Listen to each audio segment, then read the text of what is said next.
just because of the more expensive shipping and also their figures being a bit higher on the price tier. It's always a bit of a treat to be able to check out True Red figures, and I always end up waiting a bit to pick up more figures at once to save on that shipping.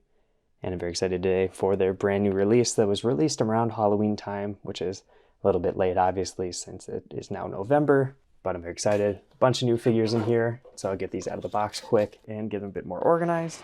And just like their designs, the packaging has some pretty wide variety, a couple of different styles, 3 different figures in their plastic clamshell type packagings, 1 in their Monsters in Trouble series, first and only figure there so far, their free holographic sticker here with some cracks in it. On the side here, 3 different bags with figures in them, one of them being a main release, a fusion, and then also a variant of one of their other figures they released.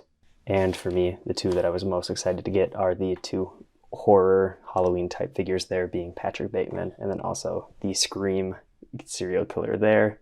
Very excited to check out all of these, so let's go ahead and get these out of the packaging and onto the stand. Just a quick packaging overview here. The pretty standard True Red packaging there with the blue in the front and the back. Just a couple of write-ups, their website, trueredstudio.com, and that is where I bought all the figures here, plus their logo there. And for the Monster in Troubles, nice design on the front, looking like a retro-style book of some sort, and then on the back, slightly different write-up. Might actually just be a different font there, but it's fun to see the differences. So again, let's go ahead and get these onto the stand. For the first figure here, I'll take a look at the only fusion that I got. All of these fusion figures have their own special printing. Basically, for a character like this, it is a Figbarf of their different figure designs. For the one I got here, it is basically just the parts for the Patrick Bateman figure I'll be looking at in a bit. But on this really nice Mysterio dome here, I thought this would be a really cool part to get. Noticed a lot of companies have started printing on those, and I haven't gotten one of those in the collection yet. I thought this would be a really great printing design to have on one of these parts, just because if you switch out the head, you could probably make some pretty fun scenarios. If you have a screaming head underneath, it is like an alien going over him and suffocating him or something like that. So I thought this was cool to get. Plus, it's always fun to just get unique, fun parts with cool printing on them. So that's this figure out of the way, you know, pretty typical printing of theirs, where it is a bit simpler. I think they also use a hand crank print press like Mini Bigs does, which I've reviewed their products in the past, same with True Red here. So they go straight for the point. They have really interesting design philosophy where they're really doing it all in their style, not necessarily matching Legos or anything else. So thick lines at some stuff, thinner lines on the others. But this torso has a nice amount of coloring with white, red, blue, and black. So 4 colors there, which is impressive if they are just hand cranking everything. It's nice to get some suit designs. Of course, you know, part of it does go onto the legs, which are a different color, but you could probably pass off just the coat there as just being the coat with the cutoff. So let's move on to the next figure, which is this purple corpse here. And like what we just looked at, this also has a special category being a variant, which just means that it is a different color plastic being used. So this is normally a lighter blue. I got it in purple just because I like the color. And this is just a fun figure to get. So had to pick it up. Again, with the extra amount of colors being 3 here. And it's just kind of fun to get like a decomposing corpse of some sort. You could have this in a demon sort of scenario, or really just figure out whatever you want to do with it. I think the head is really cool with all the different teeth. That small area, it's great to see that very intricate printing. I do think that gray works pretty well with the purple. It might blend in a little bit with the video, but in person, the slight contrast works very well.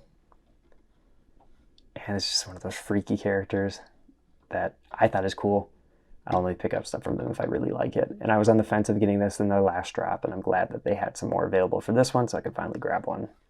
And let's get on into their stock release figures.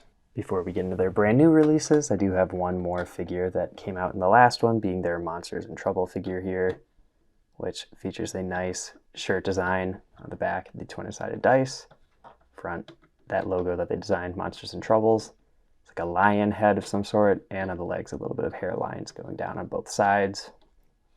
It's nice that that hair printing is on the legs and not the torso, so you can use this as a more universal shirt. Plus it comes with a fun little guy on that glittery, transparent, clear 1x1 brick there, and the jewel part on the top. I'm really glad to have that. I always love getting those cute little things or those really fun, interesting parts. That's a great accessory, and it comes with a little fire piece there for a spell. Also comes with this nice hairpiece used for the Hobbit figures. Always glad to get very interesting parts like that are a bit more rare. No printing on the back of the head. And other than that, hip printing, no other printing on the legs. Torso is definitely going to be the highlight for a lot of people, especially for me. And as someone that collects other brands, it's going to pair pretty well with the Hellfire Club torso I have here from Minibigs. That is based on that Stranger Things shirt design. So overall, nice, interesting figure. I think this could turn out to be something really cool like their Monsters line if they continue it. So far it's just this one figure here. And like I already mentioned with their packaging, it is a bit inconsistent. This one comes with one of those plates that has it stand in the packaging a little better. And we'll take a look at some other figures that didn't have that, some do. So another weird thing to point out, but let's get on into the brand new figures. For the first one here, we're going to take a look at their Grim Fandango figure, which features a really cool 3D printed scythe piece that is also glow in the dark. And this is where True Red really shines. They're really out there ideas like printing this huge head with this, I think, 3 brick high part. Has side printing, back printing, so printing on all 4 of those sides. Face is just nice and classic for that video game design. Torso features a very nice jacket. Definitely say that they excel at those just normal clothing style designs, just making a nice civilian clothing that also fits the character. And look at that, they even have arm printing on the cuffs there for some buttons. Nice creases on the back. But no leg printing, but I definitely say make up for it with the added accessory and just out there design. I think having all the sides printed on this head adds a lot. Probably could have gone by without even doing the sides. No one would have really cared, but they went and added that. I think that is a very cool detail to give us. And let's see, after having the scythe in the light for a bit, if I can get it to glow. And you can see right there, a little bit of glow. I do have the overhead light on in my room still, but it's cool to get.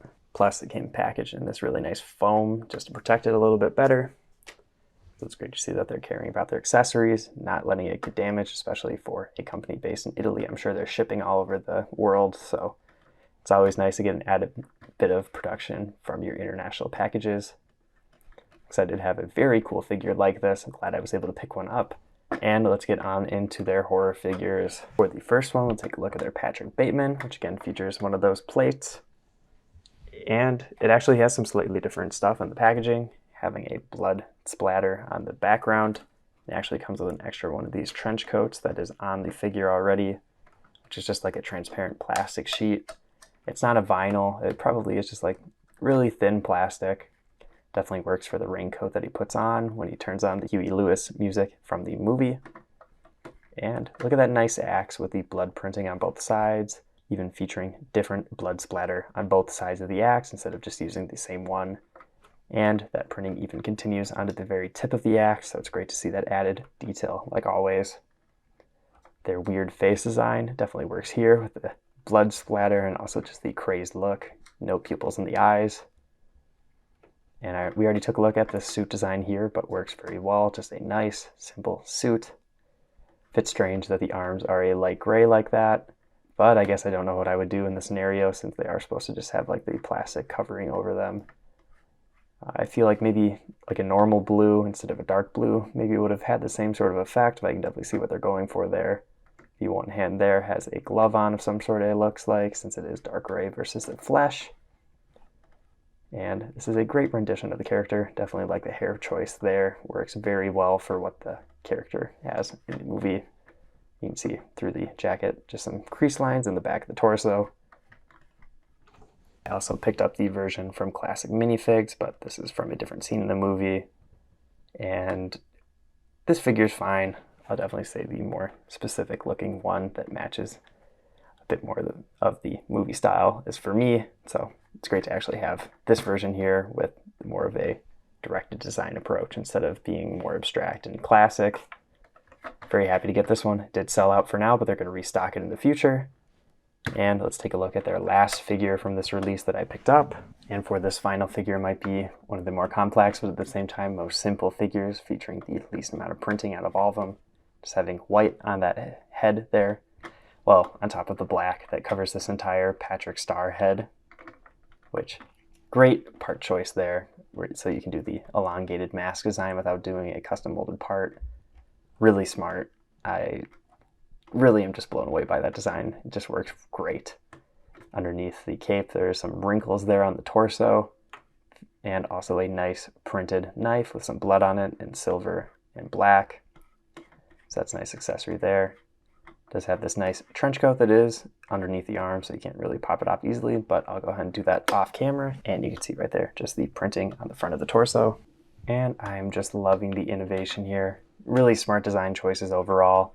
Dare I say, this is a killer minifigure here. I don't think that anybody else could really do Scream as well as this unless they did make a molded mask. And at that point, I have this one. This is perfect to me. Great accessory here, which I'm assuming this is a Brick Arms knife.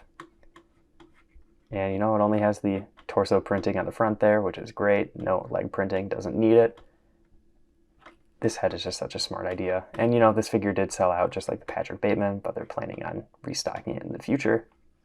And if you get the chance, I would definitely recommend picking this one up. It's going to be great for your horror collection and just great in your Lego collection overall. With that being said, let's move on to the final verdict and some comparisons.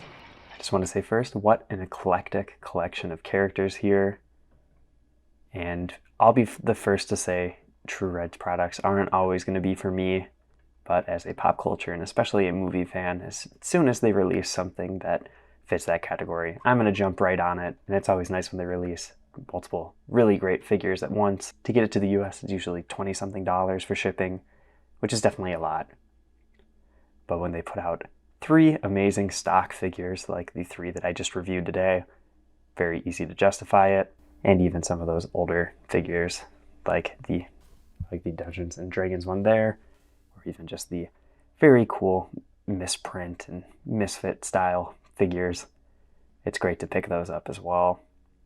And you can just see the older figures here fit perfectly with the new ones. They have a very distinct style. It is very obvious on a lot of their more out there designs.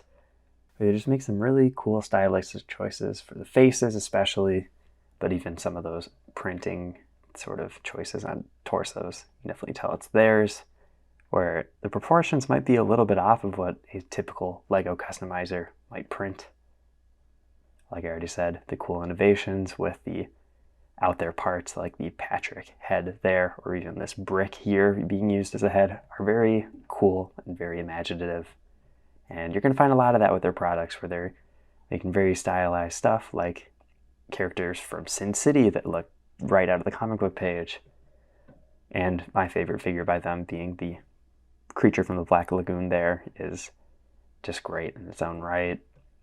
I think it's going to take the right person to really like their stuff, but when they knock it out of the park, they knock it out of the park with really cool ideas and also just very interesting prints that you could probably figure out a million different ways to use in your builds or your photos. So with that being said, what was your favorite figure that was in this release? I'll definitely say it was that Scream figure for me with Patrick Bateman, and then also Grim Fandango there being close second. Definitely say I like this one a bit more because I'm a bit more familiar with the property, but great figure selection here. I'm very happy with what I bought. If you want to see more True Red Studio reviews or custom Lego videos overall, check out all the other videos on my channel. I've been Brick Radiop, and I'll see you in the next video.